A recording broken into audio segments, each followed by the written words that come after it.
ఈరోజు మనం ఒక అద్భుతమైన ప్రయాణం చేద్దాం, సందేహం నుంచి అవగాహన వైపు. ఆచార్య విజయానంద్ గారు రాసిన ఒక పుస్తకం ఆధారంగా మనలో చాలామందికి ఎదురయ్యే ఒక సంఘర్షణ గురించి మాట్లాడుకుందాం. అదేంటంటే, మన పెద్దల మాటలు, ఆధునిక సైన్స్, ఈ రెండిటిలో ఏది నమ్మాలి? రండి, ఈ ప్రయాణాన్ని కలిసి మొదలుపెడతాం. ఇలాంటి సంభాషణ మన ఇళ్లల్లో చాలా కామన్ కదా. పెద్దవాళ్లేదైనా చెప్తే మనం వెంటనే అదంతా పాతకాలమని కొట్టిపారేస్తాం. రచయిత సరిగ్గా ఈ తరాల మధ్య అంతరం నుంచే తన విశ్లేషణను ప్రారంభిస్తున్నారు. ఇది కేవలం పుస్తకంలోని విషయం కాదు, మనందరింట్లో జరిగే కథే. ఇక్కడ చాలా ఆసక్తికరమైన విషయం ఏంటంటే, రచయిత తనను తాను మనలో ఒకరిగానే పరిచయం చేసుకుంటున్నారు. ఒకప్పుడు నేను కూడా మీలాగే సైన్స్ ఉంటేనే నమ్మేవాణ్ణి అని చెప్పడం ద్వారా ఆయన మనతో పాటు నిలబడి ఈ ప్రయాణాన్ని ప్రారంభిస్తున్నారు. సో ఇది కేవలం ఆయన కథ కాదు, మనందరి అన్వేషణ కూడా. సరే, మరి ఈ విశ్లేషణలో మనం ఏమేం చూడబోతున్నామో ఒకసారి చూద్దాం. ముందుగా మన సందేహాలకు ఎదురయ్యే కొన్ని సవాళ్లను చూస్తాం. ఆ తర్వాత మనసును ఒక కంప్యూటర్తో పోల్చి అర్థం చేసుకుంటాం. అక్కడ్నుంచి వర్ణాలు, వేదాలు అంటే ఏంటో తెలుసుకుని ఫైనల్గా ఒక సద్గురువు పాత్ర ఏంటి అనేది అన్వేషిద్దాం. మనం ఎప్పుడూ ఇతరులని, పాత పద్ధతులని ప్రశ్నిస్తూ ఉంటాం. కానీ ఎప్పుడైనా మనల్ని మనం ప్రశ్నించుకుంటే ఎలా ఉంటుంది? రచయిత మనకు సరిగ్గా ఇదే సవాలుని విసురుతున్నారు. ఏదైనా విషయంపై తీర్పు చెప్పే ముందు ఆ సందేహమనే అద్దాన్ని ఒక్కసారి మనవైపు తిప్పుకుందాం. ఇదిగోండి మొదటి ప్రశ్న, బహుశా అన్నింటికన్నా ముఖ్యమైన ప్రశ్న కూడా. మనమేదైనా ఒక విషయాన్ని ఇది మూఢనమ్మకం అని తీసిపారేసే ముందు ఒక్క క్షణమాగి, అసలు దీని గురించి నాకు పూర్తిగా తెలుసా అని మనల్ని మనం ప్రశ్నించుకోవాలి. ఎందుకంటే మనకు తెలియదని ఒప్పుకోవడమే జ్ఞానానికి మొదటి మెట్టు కదా. ఇక రెండో ప్రశ్న, మనం పుస్తకాల్లో చదవడం లేదా ఎవరో చెప్తే వినడం వేరు, స్వయంగా అనుభూతి చెందడం వేరు కదా. ఒక విషయం గురించి కేవలం మనకున్న అభిప్రాయానికి, దానిని ప్రత్యక్షంగా అనుభవించడానికి మధ్య చాలా తేడా ఉంటుంది. ఈ ప్రశ్న సరిగ్గా ఆ తేడా గురించే. ఇది చివరి సవాలు, బహుశా అన్నిటికన్నే కీలకమైనది. మనకు తెలియని దాన్ని తెలుసుకోవాలనే ఆసక్తి, ఆ ఉత్సాహం మనలో ఉందా? ఈ ప్రశ్నకు సమాధానం అవును అయితే ఇక ఈ ప్రయాణంలో ముందుకు వెళ్దాం.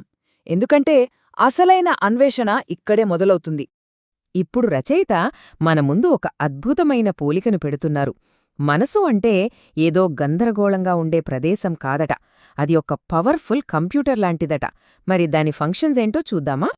సరే, ఈ ఉదాహరణ చూస్తే మనకు చాలా క్లియర్గా అర్థమవుతుంది. అనుకుందాం, మనం దారిలో వెళ్తుంటే ఏదో పాములాంటిది కనిపించింది. వెంటనే మన మనసు దాన్ని గమనిస్తుంది. తర్వాత మన మెమరీ అంటే చిత్తం దాన్ని స్కాన్ చేసి ఇది పాము అని గుర్తిస్తుంది. అప్పుడు మన బుద్ధి ఏం చెప్తుంది? అయ్యో పారిపో అని సలహా ఇస్తుంది.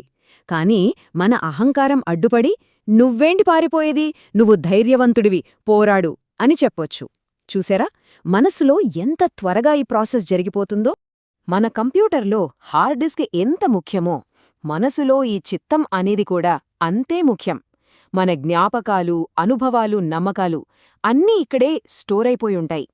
మరి ఈ హార్డ్ డిస్క్లో ఎలాంటి వైరస్ లేకుండా స్వచ్ఛంగా, అంటే చిత్తశుద్ధితో ఉంటేనే కదా మన నిర్ణయాలు కూడా సరిగ్గా ఉంటాయి. ఈ పోలిక ఎంత అద్భుతంగా ఉందో చూడండి. మనస్సులోని భాగాలను కంప్యూటర్ భాగాలతో పోలుస్తున్నారు. మనస్సు అనేది మైక్రోప్రాసెసర్ లాంటిది, ప్రాసెస్ చేస్తుంది. చిత్తమనేది హార్డ్ డిస్క్, అంతా స్టోర్ చేసుకుంటుంది. బుద్ధి ఏమో ర్యామ్, యాక్టివ్ ఇంటెలిజెన్స్ అందిస్తుంది. మరి అహంకారం? అదే మనం, అంటే యూజర్. ఈ సిస్టమ్ను ఎలా వాడుకోవాలో నిర్ణయించేది మనమే. సరే, ఇదంతా బానే ఉంది. మన జీవితమంతా మన చిత్తం, అంటే మన మెమరీలో ఉన్న డేటా మీదే ఆధారపడి ఉంటుంది. మరి ఈ డేటాని శుద్ధి చేయాలంటే ఎలా? దానికి మనకు బయటనుంచి సహాయం కావాలి కదా. ఆ సహాయం ఎక్కడ్నుండి వస్తుంది? మనసు అనే ఇంటర్నల్ కంప్యూటర్ గురించి తెలుసుకుందాం. మరి మన జీవితాన్ని నడిపించే ఆపరేటింగ్ సిస్టమ్ ఏంటి? రచయిత ప్రకారం అవి వర్ణాలు మరియు వేదాలు. రండి, వాటి గురించి కూడా కొంచెం తెలుసుకుందాం. ఇక్కడ ఒక ఆసక్తికరమైన విషయాన్ని గమనించారా? మనస్సు విధులు 4, వేదాలు 4, వర్ణాలు కూడా 4.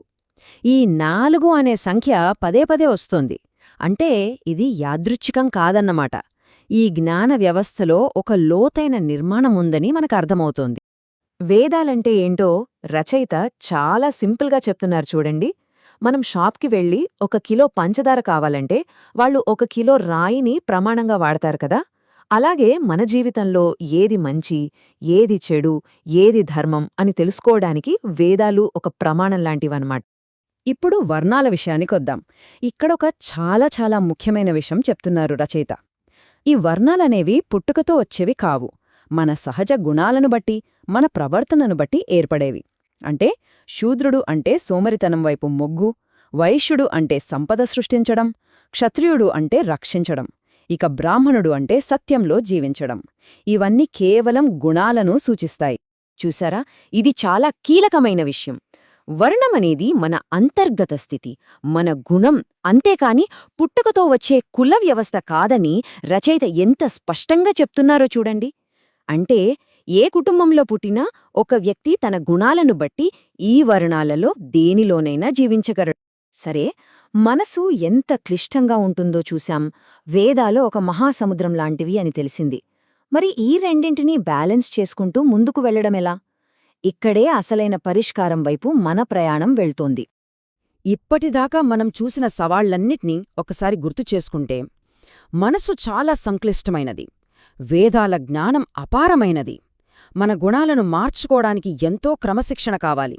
మరి ఇంత కఠినమైన ప్రయాణంలో దారి చూపించడానికి ఒక అనుభవజ్ఞుడైన గైడ్ అవసరం కదా. సో ఫైనల్గా ఈ మొత్తం విశ్లేషణ సారాంశం ఒక్కటే. ఈ కఠినమైన ఆధ్యాత్మిక ప్రయాణానికి తాళం చెవి ఒక సద్గురువు. మన చిత్తాన్ని, అంటే మన హార్డ్ డిస్క్ని శుద్ధిచేసి వేదాలనే సముద్రంలో దారిచూపి మన గుణాలను ఉన్నత స్థాయికి తీసుకెళ్లగల సమర్థుడు ఆయనే. గురుశిష్య సంబంధం గురించి రచయిత చెప్పిన ఈ మాట వింటే మనకు ఆ బంధం యొక్క లోతు అర్థమవుతుంది. 100% నమ్మకంతో శరణాగతి అయితే మిగిలిన ప్రయాణాన్ని ఆయనే చూసుకుంటారు. చివరగా ఒక సింపుల్ మాట, కానీ చాలా శక్తివంతమైనది. నిజమైన గురువు కోసం వెతకడం అంటే అది వేరేదో కాదు, సత్యం కోసం వెతకడమే.